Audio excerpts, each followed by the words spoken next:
Bonjour Solène et Laurent après une longue absence. Bonjour.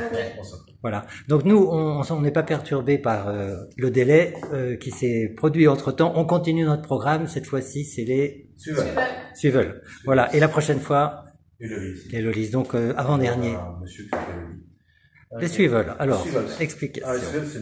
C'est mon mouvement préféré. Ah ben voilà. Suivel,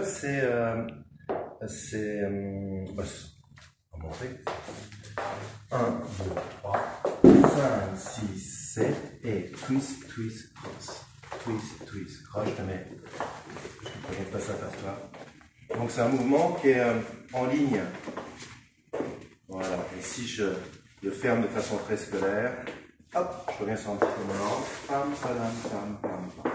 Donc c'est un mouvement, contrairement à ce qu'on a vu, la haute ligne n'est pas vraiment en rotation, le stride sans rotation, le come around sans rotation. Il y a beaucoup de choses en rotation dans le Balboa, mais celui-ci, il a vraiment un côté très linéaire, quoi. J'amène ma partenaire sur le côté, et puis je lui fais des petits tac, tac, tac. Puis il y a on l'a aussi sur la haute ligne, le vite, vite, lent, encore moins. Mais là, on sent vraiment le vite, vite, lent. C'est-à-dire, lent. Vite, vite, lent. Vite, vite, lent. Vite, vite, lent. Alors que dans les Otaïnes, c'était out and in, mais il y a une action là. Il y a une petite action, alors qu'ici, il y a plus de lent. Le lent est mieux marqué. Voilà, donc cette notion un petit peu rythmique, où ça va être vite, vite, lent, très marqué. Alors que l'Otaïne, c'est vite, vite, lent, lent, je dirais. Pour moi, ce que j'aime dans ce mouvement, en fait, c'est qu'il y a beaucoup de twists, en fait. Et il y a beaucoup aussi d'interactions au niveau des pressions et des relâchements que je trouve vraiment très intéressant. Et je trouve qu'il met beaucoup la follower en valeur parce qu'il y a beaucoup de mouvements de hanches et le leader peut jouer sur l'intensité des mouvements de hanches pour pouvoir en donner plus ou moins, en fait. Ouais, en fait, le meilleur moyen peut-être de montrer ça, c'est là où quand même techniquement c'est dur, c'est voilà, c'est moi qui vais faire varier les mouvements de hanches de Solène.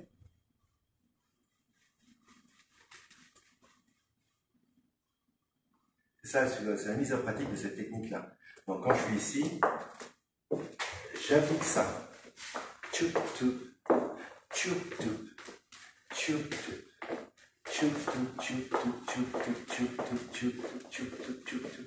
tchoup. Et là, il faut pas trop réfléchir, faut avoir la bonne posture assez bien verticale, bien droit, et bien réussir à faire passer. Parce que c'est un mouvement, contrairement dans la rotation du stride, j'utilise beaucoup la rotation de mon haut du corps, ok, et en position de poids. Celui-ci, je vais vraiment travailler énormément avec mes hanches. C'est eux qui vont être moteurs, c'est eux qui vont générer ce petit travail de... Voilà. Je suis un peu désynchronisé tout ça. Voilà, ce petit travail, il vient de là. Ce petit travail de twist, il vient de là. Tu vois, quand je réfléchis pas, ça va mieux. Voilà.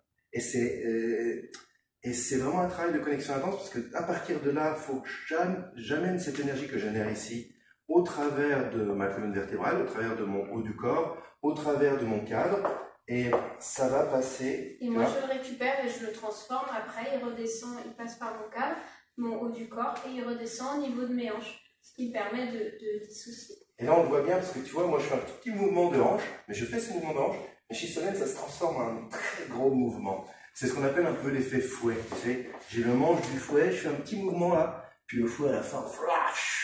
Je fais un grand mouvement. Et bien c'est exactement ici j'ai un petit mouvement de hanche, mais via la communication, via ma colonne, via mon haut du corps, via mon cadre, via mes mains, qui se transforme dans son cadre et qui va agir sur ses hanches, ligne de hanche, et on a un grand mouvement.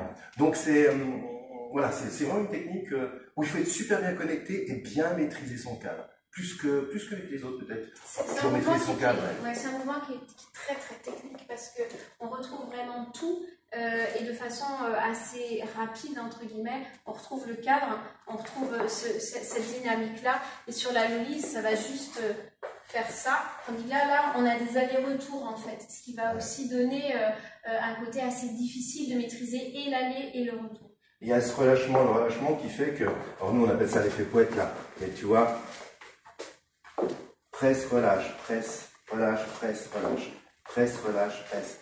Et ça, on voit bien que nos bras ne bougent pas, parce que c'est le corps qui influe, et mes bras sont là et transmettent l'information, mais il n'y a pas de mouvement. Et Laurent, ta main gauche suffit, la main droite qui est posée un peu au-dessus de la taille, elle fait quelque chose? Elle accompagne. Hein. Il confirme, il rassure, mais il ne va pas gigoter de la main. C'est ça. Ça peut tout à fait fonctionner sans. D'accord. Mais tu vois, c'est techniquement plus voilà, difficile. et on a une tendance, tu vois, le couple a une tendance un petit peu à s'ouvrir. Il faut qu'on se contrôle un petit peu plus. Avec la main, ça conforte. Voilà, ça conforte, ça solidifie le cadre, solidarise le couple. Mais potentiellement, tu as vu, je le fais avec la main gauche. Avec la main droite, le faire, c'est possible aussi. Là, du coup, l'énergie, je vais la prendre ici, sous toute ma connexion, où ça va faire cet effet couette, comme dit Laurent. Mais je dirais que oui, bon, c'est possible aussi de le faire. La preuve, c'est qu'on le fait. Mais voilà, ça crée quand même le faire d'une main, ça crée un peu des perturbations en couple. Il faut vraiment qu'on travaille, qu'on gagne énormément pour garder la direction. Alors que quand on a le cadre complet des deux côtés, bah déjà, tu vois, on diminue l'effort, l'intensité pour faire passer le mouvement, et puis on a plus de facilité à garder notre cadre et notre équilibre, quoi. Le couple est plus uni en toute relation. Alors, ce que je vous propose, on fait une deuxième petite séquence sans musique où vous allez montrer tout un tas de sorties. Parce qu'après, il y a toutes sortes de sorties. Comme ça va varier, puis ça va nous faire sentir un début de musicalité. Puis tout de suite après, avec musique, où vous faites un peu ce que vous voulez. Vous entrelacez avec d'autres figures si vous voulez. Parce que là, on a la brique de base. Mais il y a toutes les sorties possibles après. Il y a plein de sorties, c'est un film. On fait ça? On en fait quelques sorties. Allez.